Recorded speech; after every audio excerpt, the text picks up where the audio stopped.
Hello my friends, and welcome back to the show that never ends. My name is Rod. It's a Sunday afternoon and I'm doing a quick little update on my 100 subs contest. Want to mention the names that have already entered and review the questions. So far I've got Value Vinyl, Mark Z, the Balding Boomer, which by the way, Balding Boomer, that was a very nice video. I really enjoyed that. I enjoyed all of them, but that was really cool. Vinyl in My Veins, another just wonderful video. Jam on Vinyl.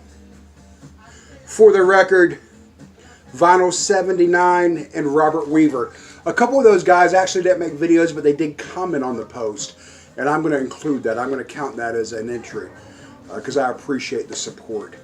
And Value Vinyl, he deserves a prize just for getting his leg messed up at a concert.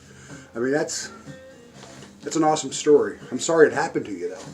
But the questions were: best concert, most disappointing, someone that's not in your typical, the music that you would listen to, that you went out of the box to see, the furthest you drove, your first and last concert, and the bonus question was, who have you seen the most? I'll turn this up just a little bit. We're listening to Albert Collins, Ice Picking. Albert Collins, they called him the master of the Telecaster. I used to have a ton of this guy's music on cassette, CD, album, and I've mentioned so many times before about how I lost my collection.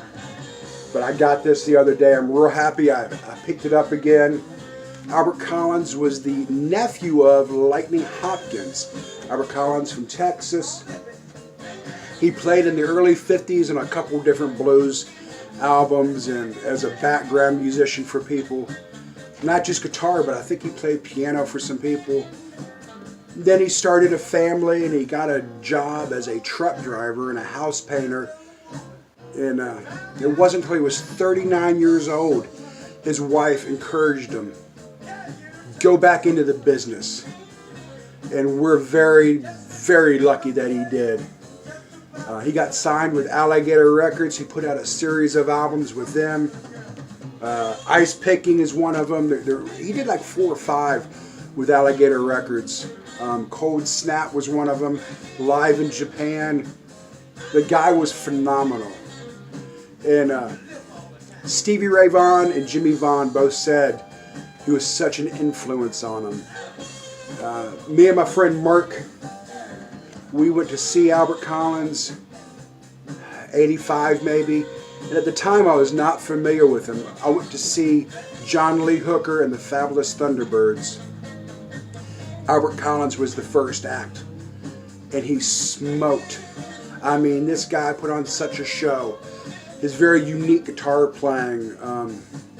He tunes his guitar down. I'm not a guitar player, so I really can't comprehend that. But he tunes it in a different way than the standard guitar player would to give him a unique sound.